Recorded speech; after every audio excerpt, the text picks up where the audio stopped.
Everybody. All right. Well, good morning, everybody. How are you? Did everybody have a good day yesterday? How was last night? Was it fun? All right. Who saw Macklemore? Raise your hand. All right. What was the best thing you did last night? Anybody want to? Nothing? North Beach? Yeah, North Beach is great. I used to live there. What's that? Steak and Bobos? All right, very good. Tonight, anybody want to go to Fleetwood Mac with me? All right, very good. All right, please welcome my good friend, Arianna Huffington.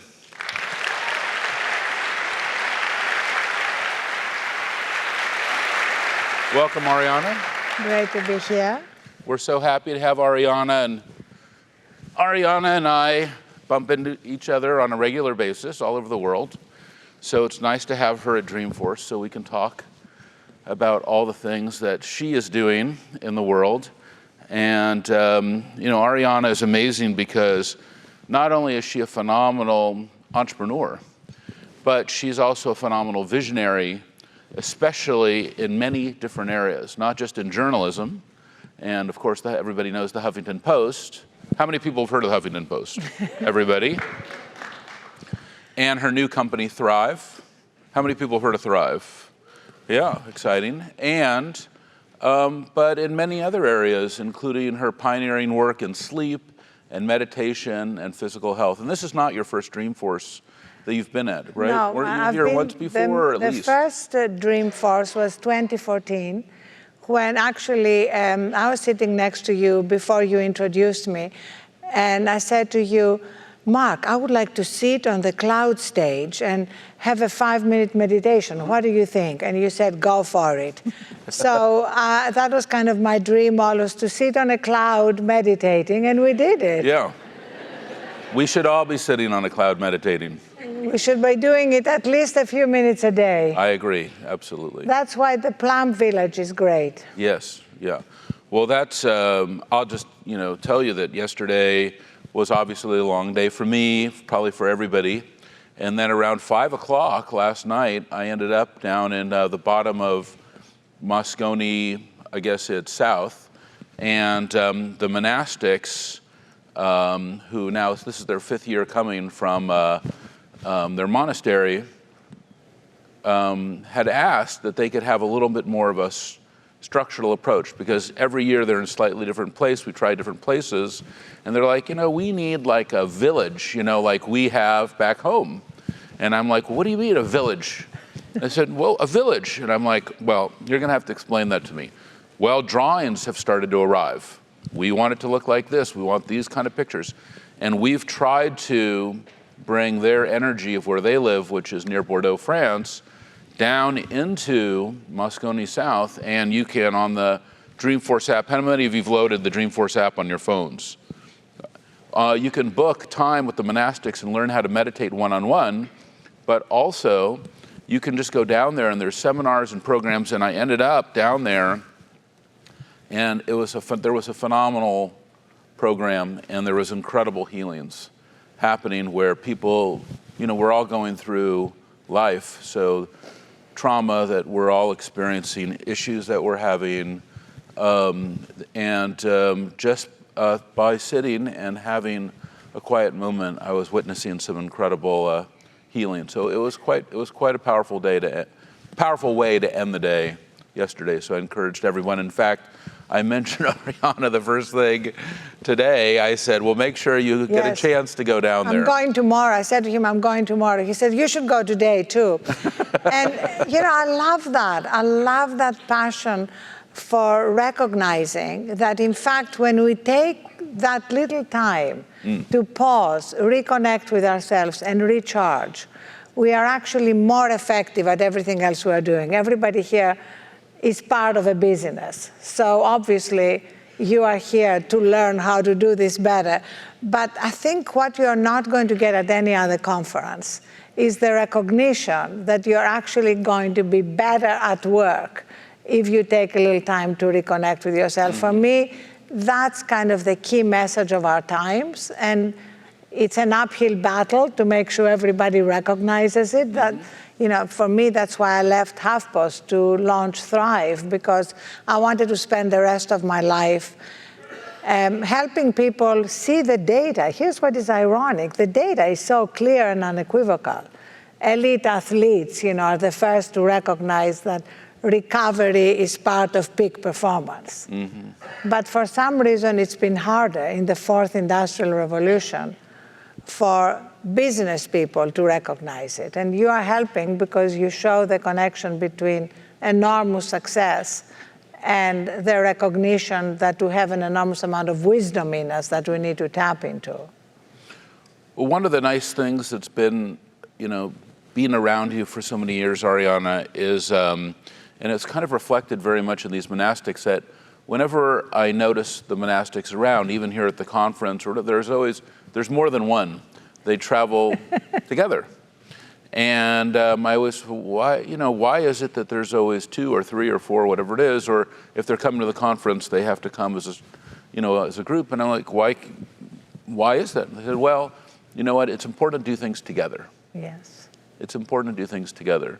And that's been a big word. And even as we've been doing these focus groups for the keynote yesterday, that was the word that our customers really now for some time, this is very important, that we're all together, we're all one, and that we're going through all of this together. And in our mindfulness and in our meditation and in our spiritual pursuits, that idea that we're coming together through our mindfulness is very powerful.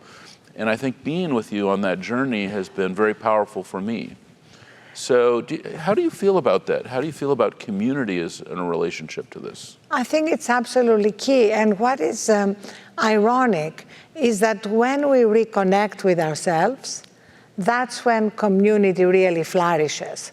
Because in the deep part of ourselves, we are all one. I mean, every spiritual tradition, whether it's the Tao, Zen, the Bhagavad Gita, the Stoics, the Greeks, they've all said the same thing. We all have a place in us of wisdom, peace, strength. When we connect from that place, we are all together. And Thich Nhat Hanh has said that it has never been easier today to run away from ourselves. And that's really both the incredible power and the incredible tragedy of our times, that, technology has allowed us to do amazing, magical things, but also it has accelerated this disconnection from ourselves. And that's why now we are working to change that, to actually even use technology to help us reconnect. I mean, at Thrive, we just bought an AI feedback neuroscientific company called Boundless in order to be able to help us personalize better the micro steps for behavior change that we feed to our users. So you can use technology to actually help you augment humanity. But I feel that's kind of the big journey that I'm excited to be on and that you are on. Now, when I first met you, you didn't hand me a book on meditation, and you didn't hand me a book on sleep. You handed me one of your first books, which was on history. And I think it was on the Greeks, was it? Or it was yes, on... Is that right? Do I remember that correctly? Yes, I've written 15 books. Which what was the probably, first book? Yeah. My first book was on the changing role of women. I wrote it when I was 23, as soon as I left Cambridge. And then everybody wanted me to write more about the subject of women, but I told them that I had said everything I knew at 23. Good. And for me, writing books is a way for me to learn. So then I wrote a book on the crisis in political leadership. It's even worse now. And nobody wanted to publish it. And it was rejected by 37 publishers. And it taught me a lot about failure, because at that moment I had to tap into my own perseverance. And also, something that I loved happened, which is I was living in London at the time, and I was walking down St. James's Street, kind of depressed, having run out of money from my first book. And I see a Barclays Bank in the corner, and I go into the bank, and armed with nothing but a lot of Greek chutzpah, I ask the manager for a loan. And the manager, for some reason, gave it to me. And it changed the outcome because I was able to keep it together for another 12 rejections until finally somebody published it. And I still send Ian Bell, that was the name of the manager, a holiday card every year.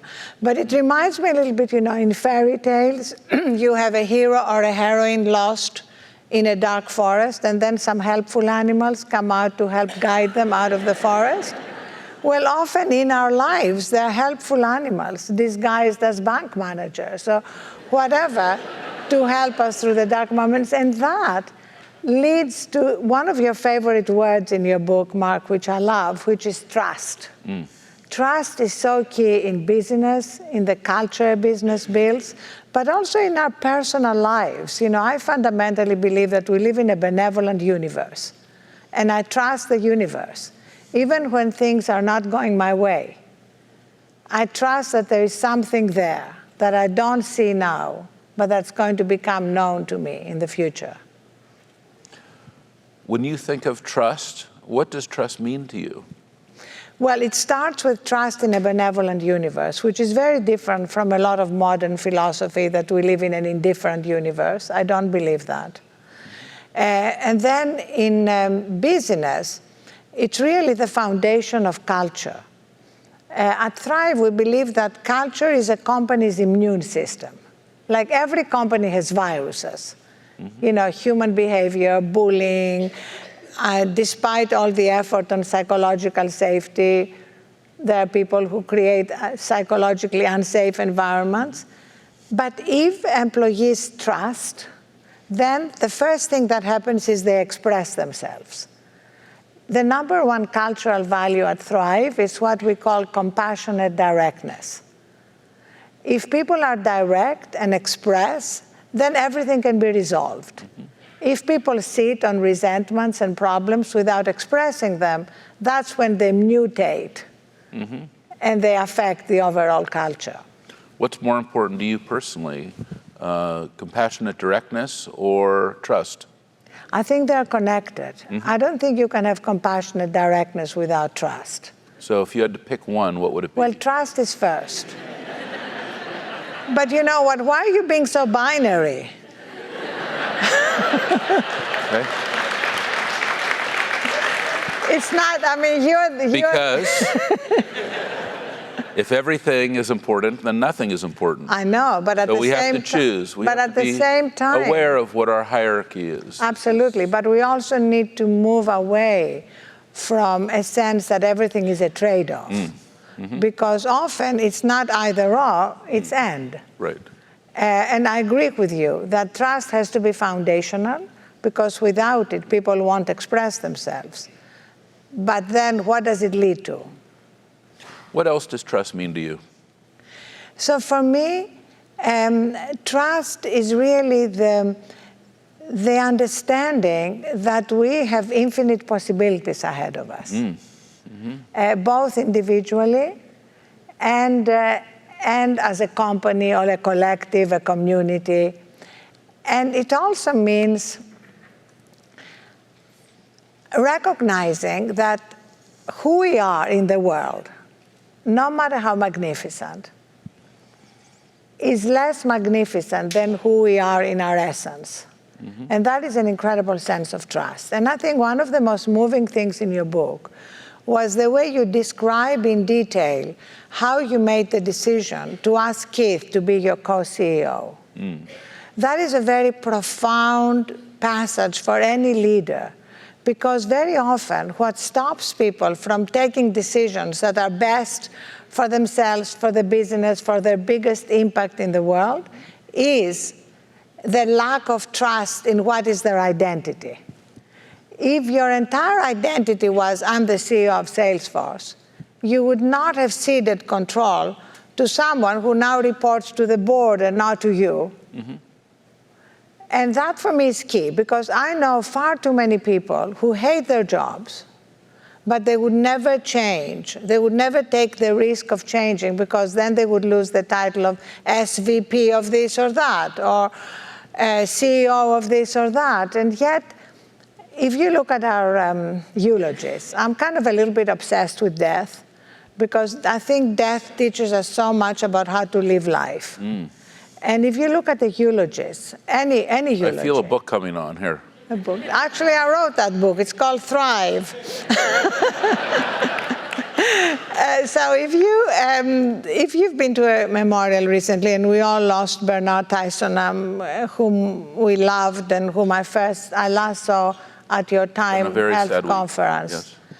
So what a eulogy always makes clear, that our LinkedIn values are not our eulogy values.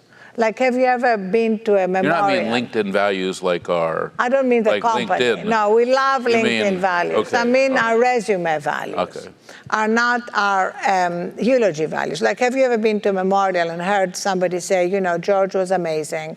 He increased market share by 1/3.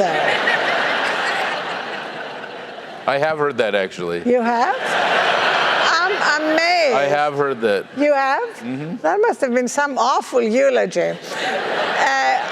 On the whole, people focus on how they made people feel, what they did for their community, you know, all sorts of other values. So I love the idea of living our lives, remembering to also live our eulogy values. Mm-hmm. And that's why I love that in Rome, you know, they used to carve memento mori, on trees and statues, remember death, not out of morbidity, but because it puts everything in perspective in life. Mm-hmm. And as the Onion headline put it recently, death rate holds steady at 100%. Let me ask you about some of those early books. So you were working on these books, but you did bridge into these historical books because that seemed to become interesting to you. And that surprised me. I didn't understand that you had this depth of knowledge of history. So where did that come from, and where did that interest come from in you? Well, I studied economics and history at Cambridge. And I always felt that we learn a lot from history. But you said something really that I love in your book, which is leaders need to be steeped in history and know how to project into the future. But in order to do that effectively, they need to learn to be in the present. And I've always been obsessed with leadership and what do we learn from leaders. And if you think of it, it has a lot to do with leaders are always a little bit ahead of the zeitgeist. Like they can tap into where the world is going and be a little bit ahead of it. Mm-hmm. And then when they're able to actually bring to the world what it needs. I mean, you did that with Salesforce, but you're also now doing it with helping people make bolder decisions. And my mother, you know, I was very lucky to have an amazing mother who taught me to take risks because she made me unafraid of failure. Mm-hmm. The truth is that if you're afraid of failure, you're not going to take risks. My mother is right there. Stand up, Mother.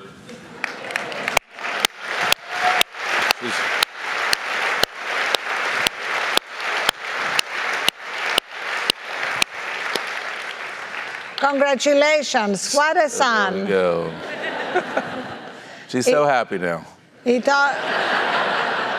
It all goes back to the mothers. It all goes back to the mothers. Yes. Exactly. In fact, I did a story about my mother in a podcast. My mother would like to just come up now here. Would you like to come up? I can exit back to the...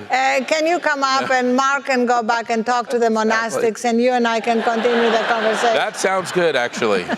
That sounds good. So I talked about my mother in Meditative Story, which is a podcast that we did thanks to Salesforce that's sponsoring it. And I'm delighted to say we're just agreed to do a second season together. Oh, wow, great, wonderful. And my meditative story is about my mother. So the point of the podcast is for people who are daunted by meditation. We want to reach everybody. And there are people who haven't meditated ever because they feel it's something difficult. So we hook them through storytelling. Mm-hmm.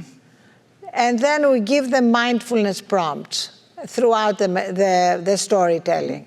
So my story is about how we were living in a one-bedroom apartment in Athens, Greece, and coming home from school, I saw a picture of Cambridge University on the magazine cover. And I told my mother, I want to go there. Everybody else I said that to said, don't be ridiculous. You don't speak English.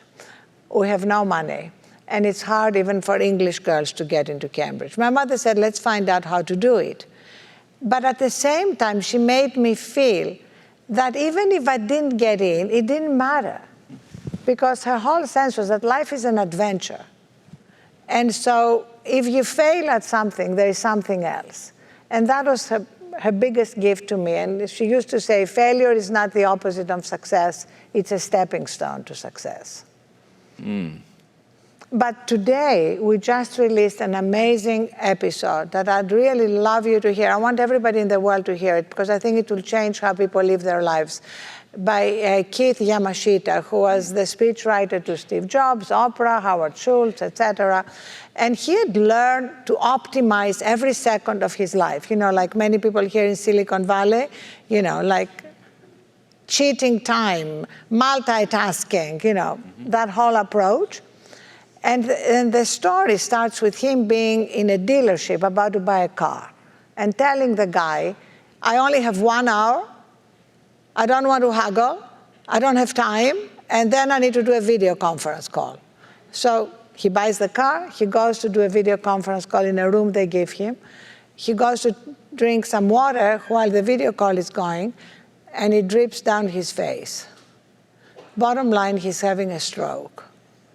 So it's really that moment when his whole life has been about optimization, and then life intervenes, and it changes how he lives the rest of his life. And it's incredibly powerful and moving because it helps all of us come to terms with what matters now, not because we had a stroke or, in my case, collapse from burnout or whatever the incident is. Well, let's talk about that. So you were experiencing burnout. You had been working a lot. You had done so many things in your life. Everything was in front of you, and yet everything was also behind you at the same time. But then there you were in the present moment, and you were burned out.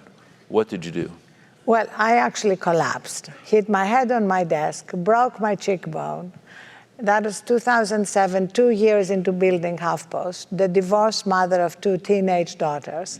And that was probably the best thing that happened to me, because being a kind of data-driven person, I wanted to understand what happened to me. And in the process, I understood that what happened to me was happening to hundreds of millions of people around the world.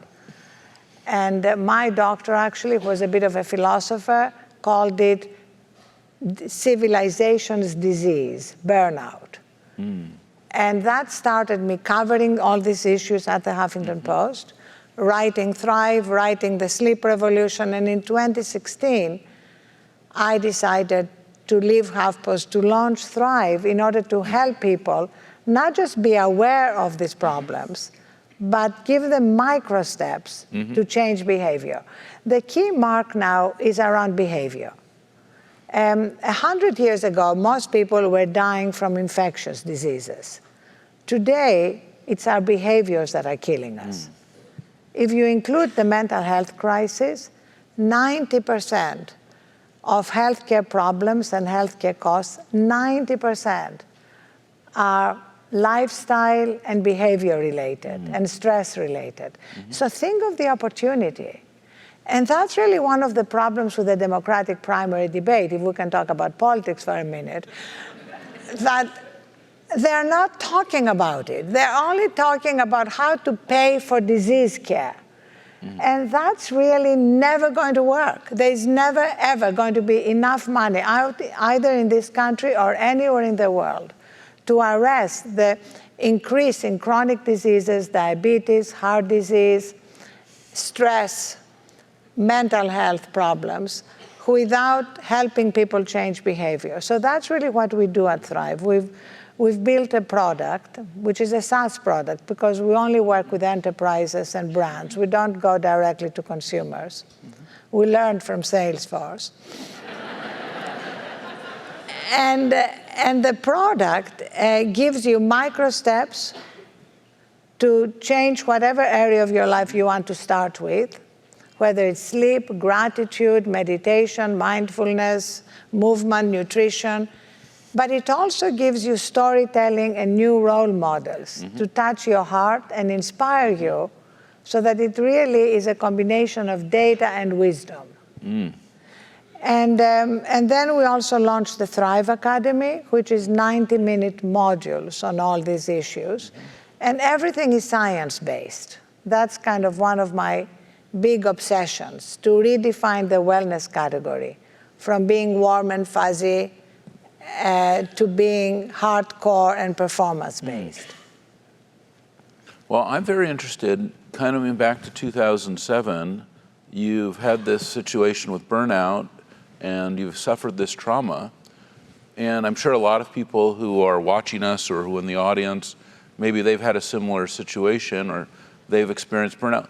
What's the first thing that you recommend people do if they are experiencing something like that? What's the first step? Well, the first step ideally is to catch it before you collapse and find yourself coming to in a pool of blood, right? I mean, that's the first thing. And now, you know, in May, the World Health Organization acknowledged burnout as an actual disease and gave us a lot of symptoms to be watching out for. And one of them is kind of negativism and cynicism about work, or no longer being engaged in what you're doing. Once you begin to identify the symptoms, what is so amazing is that we can take these micro steps to course correct. And I would say the first thing, let me give you my favorite micro step, if you have any sense of burnout in your lives, and if you don't. We have over 700 micro steps, but this is my favorite. Pick a time at the end of your day. I want to go through all 700, by the way. Okay, perfect, no problem. We'll be here until Friday night. So the first is, so you pick a time at the end of your working day that you declare the end of your working day. Because the truth, Marc, is that there is no end to our working day, as you have found out, right? Anybody here could keep working through the night. If anybody here has a natural end to your working day, I recommend you change jobs, because it means your job is not sufficiently interesting. Oh, right? Sure. So let's assume here that everybody has an interesting job, no end to your working day. So you have to declare it. You have to pick an arbitrary end. And because human beings learn through ritual, you mark the end of your working day by taking your phone and charging it outside your bedroom. How many people here sleep with their phones? What about you, Mr. Benioff? I don't sleep with my phone. Great. I'll check. Should I? I'll check with Lynn. I don't know. Is that a good thing or a bad thing? I'll check with Lynn afterwards. So it is absolutely critical that you don't sleep with your phone. Because your phone, my phone, anybody's phone, is the repository of every problem, every project, and everything we're excited about. So we need to disconnect from that in order to be able to deeply recharge. And then in the morning, be ready to be fully present in our lives and in addressing any challenge. And you write beautifully about that in your book, about how when you are stressed and burnt out and not fully recharged, you're distracted. You are not as empathetic. You are not as good at solving problems. And you're not as joyful. And I want to talk about joy because, you know, for many, many years in my life, I used to think that all that matters was to kill it and crush it and be incredibly effective and productive. And now I don't think that's enough. I think that's table stakes. Yeah. Oh, I completely agree. And that's, you know, something I think that actually a guide We were just mentioning the monastics downstairs. There's actually a monastic down there named Kai Lee, who I recommended that you go to visit. And his thought is to nurture your joy, to nurture it. And that's something that I've been thinking about for quite a few years, even before I met him, which is that, of course, we want to enjoy every moment. So if there is a moment that we're experiencing that we don't have enjoyment, then right then pay attention to why that is, because that is a guide.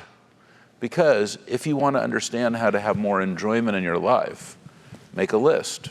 On the left, the 10 things that you enjoy. On the right, the 10 things you do not enjoy. Do more on the left, do less on the right, you will have more enjoyment. But what is amazing is that also you can find joy even during the challenges, because joy is it's a birthright. And so a feature that we are launching in December, I know how excited you get about launching new features. Well, I'm really excited about this feature because it's based on the scientific fact, which is an incredible cause for optimism, that it takes 60 to 90 seconds to course correct from stress. Stress is unavoidable. Nobody can create a life of no stress. And it's not a problem in itself. The problem is stress becoming cumulative. Yes. So we are launching this feature called Reset, which asks the user to identify images, quotes, music that give them joy. And then we put it together in a 60-second video. Great. So let's say right now, my Reset guide, if I played it for you now, I wish you could play, has pictures of my daughters when they were young and unproblematic.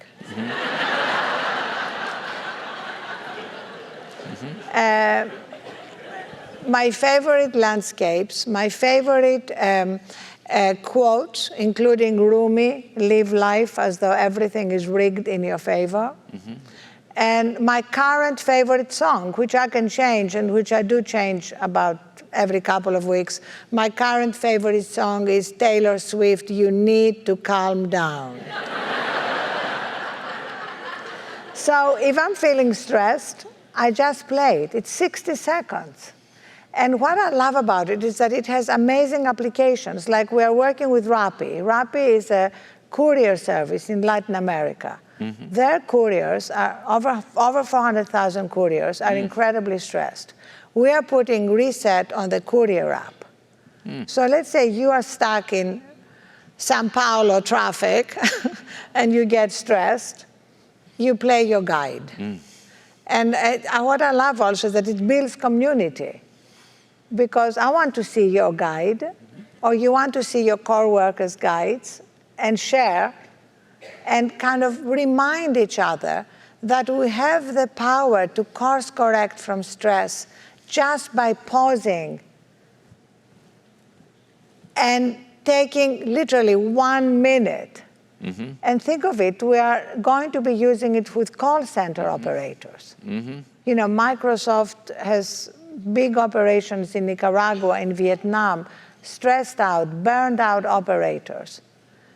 And we've tested it. What it happens when, through machine learning, when the operator has gotten a particularly nasty call, which is going to affect the customer experience they provide going forward. So we feed them a Thrive call that asks them to remember 3 things they're grateful for, or get up and stretch, or breathe consciously. 1 minute. I love the fact that so much of modern science, Marc, is validating ancient wisdom. The monastics know that. They know that without knowing that Stanford scientists have actually proven it. They know it because that's what ancient wisdom is based on. You mentioned breath. What is the role of breath in your life? And when you go to take a moment or go to meditate or to stop your day, where is breath in your practice?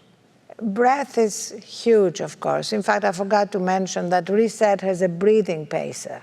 Mm-hmm. So while you are watching and listening, you can also breathe more consciously. Mm-hmm.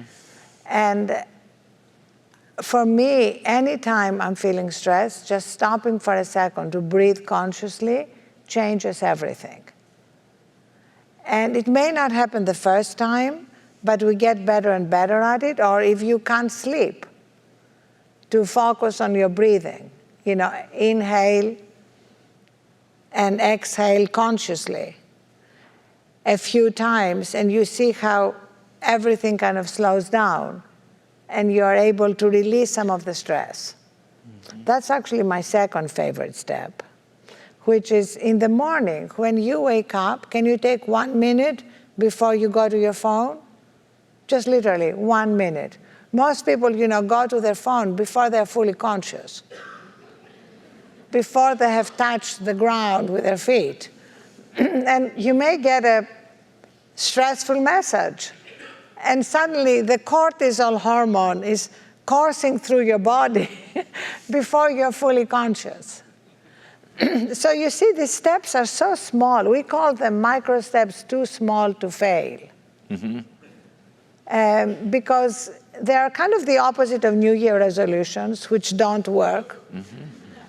Maybe they work for 2 to 3 weeks, but for us, it's like, don't say that you're going to go to the gym an hour a day, because you won't after 2 weeks. Just say that you're going to do 2 push-ups a day, and maybe make it 3, or take the steps instead of the elevator. Whatever it is that is doable and a repeatable act. Coming back to that moment in 2007 when you were experiencing the burnout, you've now realized that there's actions you need to take. Was there someone who came into your life then that became your mentor or guide or supporter to kind of influence this direction that has unfolded for you? A lot of people that I either sought out because I loved their books, or people who talked about their wake-up moments. More people have had wake-up moments than they talk about. And I actually would always encourage people to tell their stories because it helps so many others. Mm-hmm. What does that mean, a wake-up moment? I mean, for me, like collapsing was a wake-up moment. Oh, I see. Mm-hmm. You know, it's like living my life more unconsciously, mm-hmm. and then having a wake-up moment. Mm-hmm. But also, in terms of the change in my career, mm-hmm. It was actually Jack Ma who invited me to speak in Hangzhou at his first women's conference, right after I had written my book, Thrive. And it was the first time anybody had invited me to speak about how to live a good life as opposed to the media world. So that was my first speech on this theme of how to go from surviving to thriving. Mm-hmm. And Jack was in the audience, and that night he had a speaker's dinner. And he said to me, you know, listen to your speech, and if I were you, I would leave the Huffington Post and launch a company about the things you discussed today, because he said stress is going to become a bigger and bigger problem around the world. He had all the data. He said in China now we have 100 million people suffering from stress-related mental health issues, etc. And he said, there's no market leader. You should leave and do that, and if you do it, I will invest in it. In you.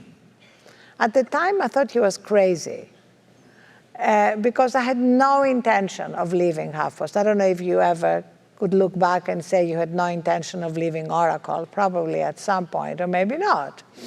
Okay, you can tell us later. You have to read my book. I want the world to know. But then it was as though he had planted a seed. Yeah. And in 2016, when I decided to do it, I told him, and he did invest in it. And thank you, Marc, because you invested in the Series B. Mm-hmm. And it was really amazing to meet somebody who saw something ahead of you seeing something about your own life. And that, for me, is the ultimate mentorship, when somebody can sort of guide you into the next chapter that you had not even recognized as a next chapter. And does he continue then to give you that vision and guidance around what Thrive can be, or was that his role right there? You know, in many ways, as you know, you heard him in Davos many times talk about these issues. Like he talked about how somebody asked him what he loses sleep over, and he said, actually, the bigger my problem, the more important it is to get real sleep, because then it's easier for me to solve it in the morning. He also talked about how we are moving from a century where muscle was the dominant winner-take-all approach to wisdom being dominant. And I think the idea that we are drowning in data and starved for wisdom is like a key part of what, in many ways, he has spoken about. So he is a very important part of everything that has unfolded. Definitely. Yeah. And so now here we are. You've entered the enterprise software industry. Congratulations. Thank you. You have your product. You're using it now to create more wellness, mental health inside companies. What's your dream? Where would you like to be now, let's say 5 years from now? Where would Thrive be, and where would you be? So my dream, as you encourage us always, Marc, is to think big, right? And dream big. So I'm definitely dreaming big. I want to end the stress and burnout epidemic, which is going to have huge consequences on mental health, on chronic diseases. I feel so passionate about it because I feel there's so much suffering in the world that we cannot immediately solve. I mean, look at how much you are doing around homelessness. But here is something that we can solve simply by changing the collective delusion that in order to succeed, we have to burn out. And once we change that delusion, everything we're doing starts with a shift in mindsets. Once you change that mindset and you begin to adopt certain micro steps, you can actually recognize that success and performance and well-being are not on opposite sides. Success and performance should be based on a foundation of health and well-being. And that's kind of my dream, that we can give people not just the content and the awareness and the data and the science, but the steps to take this action so that they can experience it for themselves. Because that's why you brought the monastics here, because you want to give people a taste of what is our birthright, so that we don't live life in this breathless way of being perpetually overwhelmed in a state of time famine. But we can accept instead the fact that we have it in us to live life in a way that has both peak performance and joy. And so my favorite little admonition is upward, onward, and inward. Upward and onward is not enough without taking the time to go inward. And also, I profoundly believe, and I hope to have more and more people recognize it, that when we go inward, we can go upward and onward faster, with less cost to our health, to our loved ones, and to our experience of life. Well, I strongly believe that. I mean, it's one of the reasons why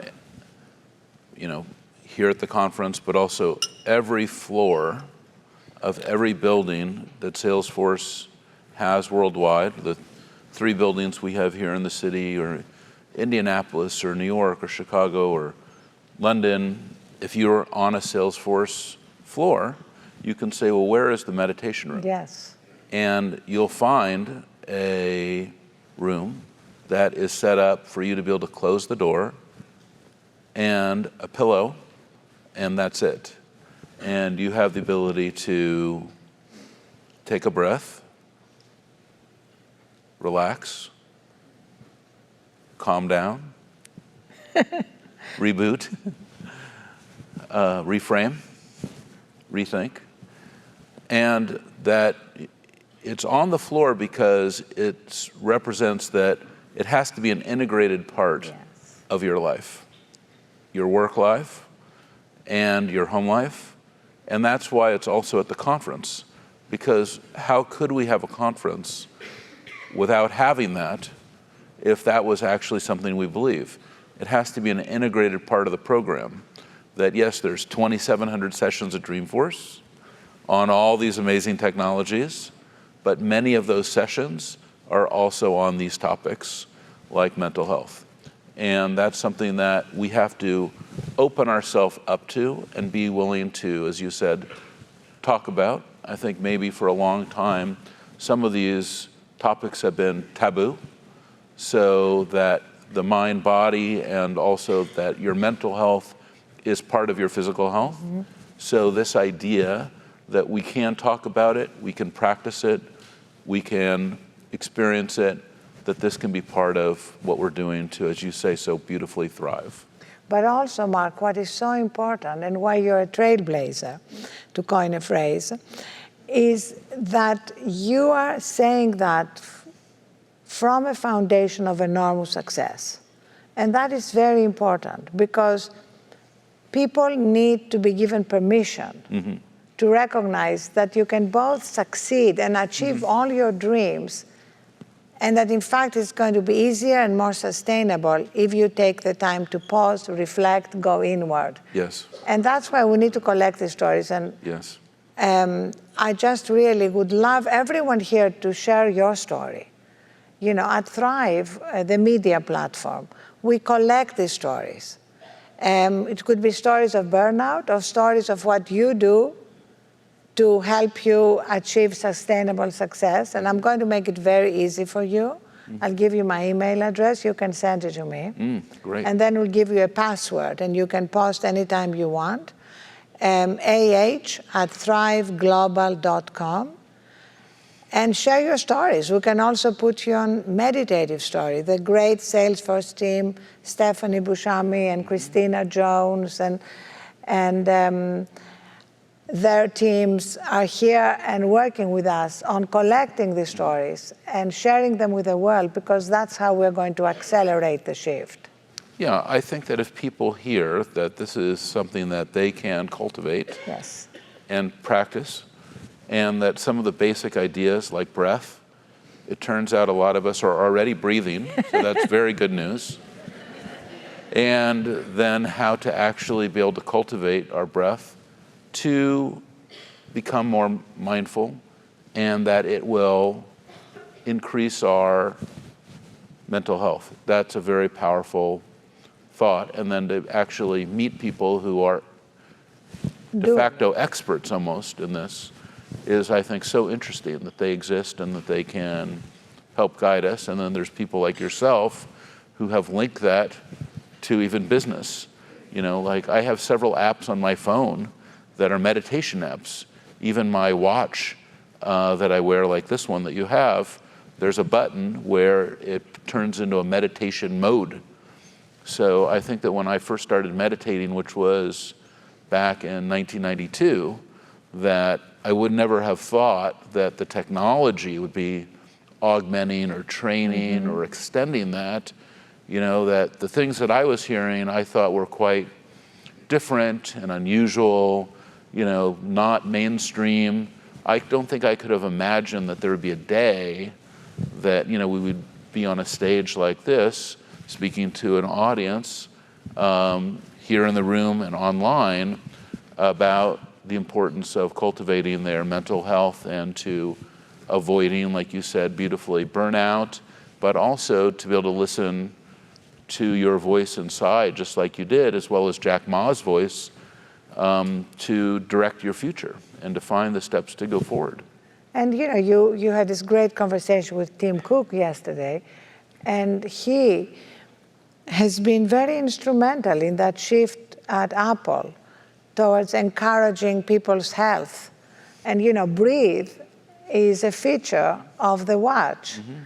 And encouraging people to sleep is a feature of the watch. Again, that's a very, very new development. And I noticed you have a sleep ring that you're wearing. Yes, and I'm so wearing do I, too. I have that. Are you wearing that, too? Same as well. So you're monitoring your sleep. Which do you prefer, mine or because they have different... Mine's pretty scratched up, so I think I like yours better, actually. This is the Oura ring, O-U-R-A, because I have a bit of an accent. And it's great because, as you know, it in the morning, it gives you not just the amount of sleep you got, but how much deep sleep, how much REM sleep, what got in the way of you getting deep sleep. So I love it. Yeah, my ring was very upset with me. We were Monday, we went to Bernard Tyson's Memorial, which was at the Chase Center. It was 3.5 hours in the afternoon. And of course, we've dedicated the entire conference to his memory. He was a very important part of my life, very close friend, a member of our board. We also traveled very extensively together. And, it was a very, it's still, I'm obviously still grieving because just, a week last Sunday, we received the call that morning he had not woken up. And so then being with his family and then spending the week, contemplating his life and being in prayer for him, and then attending the memorial on Monday, I didn't sleep very well Monday night. And when I woke up Tuesday morning, I only had the Dreamforce keynote to do. So I checked my ring. My ring was very unhappy with me. But I also have to have some compassion for myself that, of course, this is going to be difficult, but I have to bring it all into my heart to be able to move forward. And I think that's... And you did it, and that's when it's so important to realize we have a lot of reserves. So no matter what our best intentions are, sometimes you have to draw to these reserves to give the keynote after not getting a good night's sleep. Well, I'll give you a thought that a friend of ours, Jane Goodall, who's the incredible primatologist, she sent me an email really just about a month ago. And in her email, she talked about how when she is called to do a major presentation or she is going to speak and she has not had the sleep or the rest that she deserves, she takes a moment to meditate. She makes sure that she has her mindfulness every morning, and then she just opens herself up and then lets that come through her. And I think that was so beautiful. And I think that on Monday and on Tuesday when I woke up, I realized I needed to take a few minutes before the keynote for sure.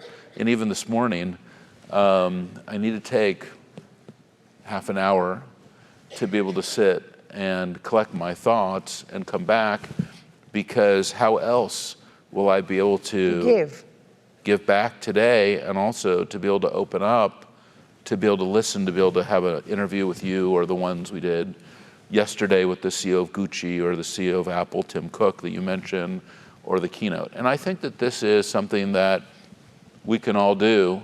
It can be augmented with technology or monitored by the technology, like we talked about, the ring, the watch, the this, the that. But the number one thing is there is no technology when I'm just sitting there and I'm just paying attention to my breath for a half an hour. And that's why I do like having the monastics here, because they're helping just to show how that basic idea can have had such a huge impact on people's life and give them the ability to have performance even during a very stressful time. That, of course, there's going to be moments when you're going to have to be able to do both. And this is one of the key ways to accomplish this. And that's why it's so important for people to know that, because Harvard did a study recently. They asked individuals to choose between having 15 minutes by themselves without technology or anything, or getting electric shock.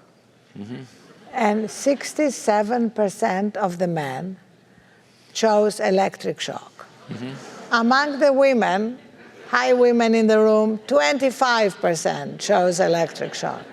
But that shows that we have a long way to go to convince people that being alone with yourself is actually powerful. It's actually a way to recharge and be more fully present in anything you're doing. And you don't have to start with 15 minutes. We say start with 1 minute and build.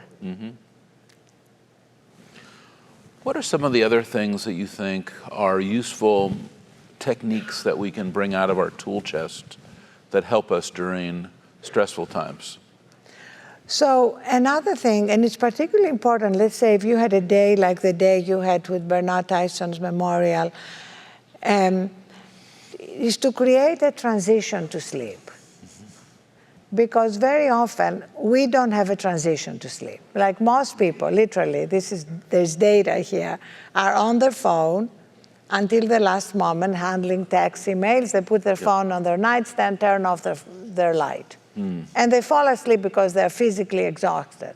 But their brain has not come down. So it wakes them up in the middle of the night, and then they have a hard time going back to sleep. So creating a transition to sleep. Anybody here with children knows that you don't just drop your young children to bed, right? You sing them a song, you read them a good night moon, you put them in their PJs, etc. So we need to create a similar transition for us. I recorded a parody of Good Night Moon that you can download from Audible called Good Night Smartphone. Then I highly recommend a hot bath or a hot shower, and prolong it the more stressed and wired you are. Not for cleanliness, but simply to slow down your brain. Then I love to read only physical books in bed.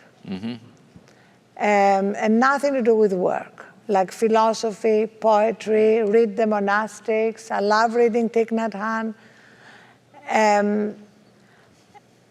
All my favorite spiritual leaders, that's when I read them, before I go to sleep. And then remembering at the end of everything what I'm grateful for. Just 3 things I'm grateful for. Definitely our conversation will be top of the list tonight. But it can also be something really small. It could be your cafe latte. It could be a pet you saw in the street, anything. So that you end the day on the positive note. Then our survivalist default position, which is worrying or ruminating. Well, Arianna, I could keep going for hours. I want to thank you so much for being here. And I do want to encourage you to go and visit the Plum Village down at the bottom of Moscone. It's really cool. And I just want to thank all of you for being here at Dreamforce, and we'll look forward to being with you tonight. Thank you, Arianna. Thank you so much.